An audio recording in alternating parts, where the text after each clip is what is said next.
Take shit, I got no love for the fakeness. If you wanna play tough and wanna hate this, I'll always show up. I don't ever slow up, no I don't take shit. I got no love for the fakeness. If you wanna play tough and wanna hate this, I'll always show up and make a statement. I don't ever slow up, no I don't take shit. I got no love for the fakeness. If you wanna play tough and wanna hate this, I'll always show up and make a statement. Everything I do so instinctive and so passionate. Every word I move so descriptive like an adjective. I got a vendetta against people who patented being negative when you should be getting after it.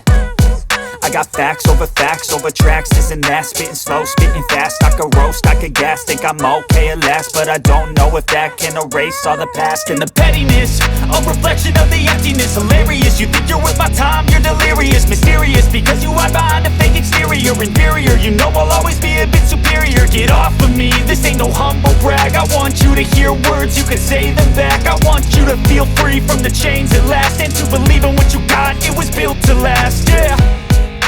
Now that I've been put through hell,